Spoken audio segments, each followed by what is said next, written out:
c'est Hugo Moton. On se retrouve aujourd'hui pour une vidéo sur le Grand Prix des États-Unis 2021, le 16e Grand Prix de la saison. Alors ça faisait 2 ans qu'on n'était pas retourné à Austin dans le Texas et on retrouve donc ce circuit très bosselé qui est un peu la caractéristique du circuit, le bosselage, et qui donne un charme quand même au circuit, mais qui a aussi déjà quelquefois pénalisé certaines voitures comme Vettel en 2019 qui s'était pété une suspension sur ce circuit. Commençons directement parce qu'il n'y a pas vraiment d'informations très importantes en FP1. Alors que Ocon porte la caméra pilote cette semaine, Alonso abandonne en début de session à cause d'un problème d'huile. Le drapeau rouge est agité et il peut quand même reprendre la piste pour les 15 dernières minutes car la voiture est ramenée au stand et c'était pas un trop gros problème, donc il est rapidement réglé et il peut refaire du roulage. Leclerc part à la faute dans les virages rapides sans conséquence. Mazepin spin dans le virage 19 et son coéquipier Schumacher ne voit pas Pérez qui plonge à l'intérieur pour le dépasser, et donc les deux pilotes se percutent sans trop de gravité. Je crois que Pérez abîme un peu son aileron avant et le front plat de Mick est un petit peu abîmé aussi, mais bon, c'est pas trop grave. Raikkonen spin au virage 9 alors que Giovinazzi ne fait pas toute la session à cause d'un problème sur sa voiture et un problème avec son casque aussi. Bottas prendra 5 places de pénalité pour un changement de moteur, enfin pour un changement sur le moteur, je crois que c'est le refroidisseur qui est changé, comme Russell qui partira lui du fond de grille pour un changement total du moteur, et Vettel qui changera lui aussi une seule pièce de son moteur. Bottas est le plus rapide de cette FP1 devant Lewis Hamilton. En FP2, Hamilton et Verstappen se font la guerre, même pendant les free practice, avec le Britannique qui dépasse et prend la ligne de conduite de Verstappen, qui ne peut donc pas lancer son tour rapide, et qui en profite donc pour lui faire un petit doigt d'honneur et l'insulter. On sent qu'il y a un petit peu de pression entre les deux, et un petit peu de taquinerie aussi. Il y a plus de pression que de taquinerie, je pense, mais bon. Pérez est le plus rapide, c'est assez surprenant, on n'a pas l'habitude de voir Pérez aussi bon en free practice, tandis que Norris a un problème avec sa direction, il tourne assez difficilement, mais une fois retourné au stand et que tout cela est changé, il prend la P2 de cette FP2. Hamilton est P3 et Alonso spin au virage 19, donc un peu compliqué pour l'espagnol. En FP3, Bottas spin au virage 7 et la particularité du circuit est d'explorer, prendre un peu au large de la ligne de prise normalement. C'est-à-dire, il y a une ligne qui est prise habituellement, imaginons pour faire un tour de qualification. Si on part un petit peu trop à côté, parce que la piste est plutôt grande, si on part un peu trop sur les côtés, il y a des bosses qui peuvent déranger et des fois abîmer le fond plat à cause de ces bosses. Voilà. Et donc, Bottas expérimente un peu ça et c'est pas génial pour les voitures. Pérez est à nouveau le plus rapide et montre sa vitesse, tandis que Sainz est P2 et confirme un bon rythme des Ferrari devant les McLaren.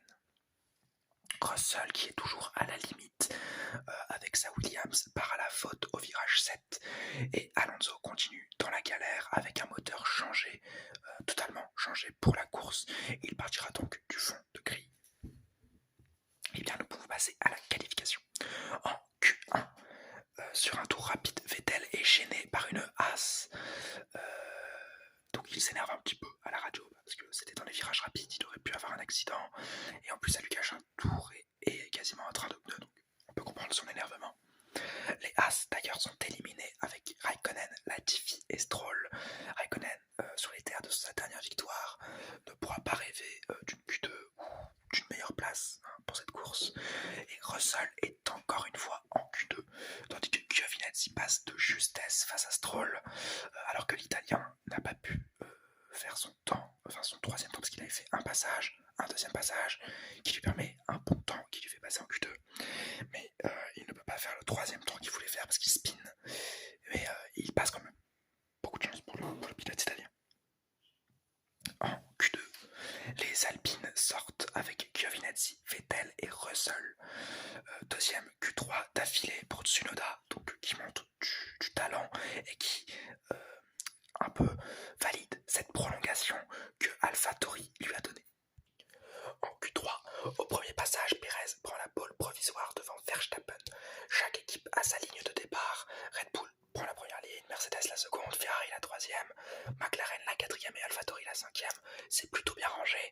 ça montre les différences de performance entre chaque voiture. Au second passage, Hamilton bat le temps de Perez, mais Verstappen sort un tour magnifique et prend la pole position, tandis que Perez derrière lui se rate de très peu face à Hamilton et ne peut donc sécuriser la première ligne, ce qui offrira une bataille Hamilton-Verstappen dès le départ très intéressante. Je vais vous donner d'ailleurs la grille de départ. Verstappen est premier, Hamilton deuxième, Perez troisième, Leclerc quatrième, Sainz cinquième, Ricciardo sixième, Norris septième, Gasly huitième, Bottas est neuvième avec 5 places de pénalité pour le changement dans le moteur. Tsunoda est 10e, Ocon 11e, Giovinazzi 12e, Stroll 13e, Latifi 14e, Raikkonen 15e, Schumacher 16e, Mazepin 17e, Vettel 18e avec 5 places de pénalité, Alonso 19e avec 20 places de pénalité et Russell 20e avec 20 places de pénalité. C'est parti pour la course. Au départ, Verstappen tente de tasser Hamilton pour garder l'avantage de sa pole position. C'est très souvent ce qu'on voit à ce circuit d'Austin. Hamilton par exemple, Raikkonen avait tassé Hamilton en 2018 pour garder sa pole. Pareil pour l'année dernière, c'était Hamilton qui s'était fait tasser par Bottas pour qu'il garde sa pole, le Finlandais. Et à chaque fois, ça n'avait pas très bien marché. Enfin, ça dépendait. Hamilton n'avait pas réussi à battre Kimi. Bottas avait réussi à battre Hamilton en faisant ça.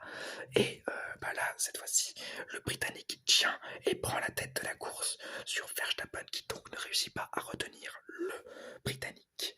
Alors que derrière, Sainz et Ricciardo se battent pour la 5e place. D'ailleurs, au virage 10, les deux McLaren, Norris et Ricciardo, plongent sur l'Espagnol de Ferrari qui résiste et garde sa 5e place devant les deux voitures oranges, très pressantes, tandis que Ricciardo, un petit peu plus loin, plonge encore une fois dans le triple droit de ce circuit d'Austin et passe Sainz qui ne peut résister. Un petit peu avant, au départ, Latifi a fait partir Stroll en tête à queue et les deux ont abîmé leur aileron avant, comme Ocon qui est percuté par Raikkonen dans les virages rapides du départ, l'obligeant à changer d'aileron avant à la fin du premier tour. Ces premiers tours d'ailleurs que Hamilton tient très bien, il tient d'ailleurs Verstappen à distance, obligeant le néerlandais en quête de points pour battre son rival au championnat à un pit stop très anticipé au tour 11, le faisant repartir 3e. Tour 13, Hamilton fait de même et ressort derrière Verstappen. L'undercut a marché pour Red Bull. Tour 16, Raikkonen et Alonso se battent au virage 1, alors que tour 17, Gasly abandonne sur problème moteur. Au tour 20, Tsunoda se défend de Valtteri Bottas, mais se fait décroiser par le Finlandais qui le dépasse. Tour 21, Alonso plonge sur Giovinazzi et part au large, mais garde sa position gagnée. Cette manœuvre énerve passablement l'Italien, auquel il devra rendre la position un petit peu plus tard dans la course. Alors, c'est 3-4 virages plus loin, mais il doit lui rendre la position. Au tour 25, les deux mêmes protagonistes se battent et manquent de se rentrer dedans, mais l'Italien, qui est passé au large cette fois-ci, doit rendre sa position à Alonso, qui prend donc la 11e place et qui s'échappe un petit peu. Au tour 30, nouvel arrêt de Verstappen, suivi au tour 38 de Hamilton. Le néerlandais qui était premier avant ces deux arrêts reste premier après tout cela. Donc l'undercut de Red Bull a marché et la sécurité de Red Bull de faire un changement pour ne pas avoir des pneus détruits marche également. Au tour 40, Ocon abandonne à cause de son départ catastrophique qui a provoqué des dégâts sur sa voiture. Il doit donc abandonner au stand. Tour 43, Sainz et Ricciardo se touchent sans réelle conséquence, mais l'Espagnol se plaint. D'ailleurs, au tour 49, l'autre Espagnol, Alonso, rejoint son coéquipier au stand à cause de son aileron arrière. Il doit abandonner. Tour 51, Vettel passe Giovinazzi, tandis qu'au tour 52, Raikkonen spin alors qu'il était dans les points et sous la pression de Sebastian Vettel, qui peut donc lui rentrer dans les points. Tour 55, alors que Hamilton est de plus en plus proche de Verstappen, ce dernier se plaint de la Haas devant lui, qui pourrait le ralentir dans son dernier tour de piste. Mais Hamilton, même avec le DRS, n'arrive pas à dépasser Verstappen et c'est le néerlandais, pilote de Red Bull, qui remporte ce long Grand Prix devant son rival Hamilton et beaucoup plus loin son coéquipier Sergio Pérez. Eh bien, ça aura été une course plutôt calme. Certains petits accrochages dans le midfield, bien évidemment, mais ça on en parlera dans les enseignements.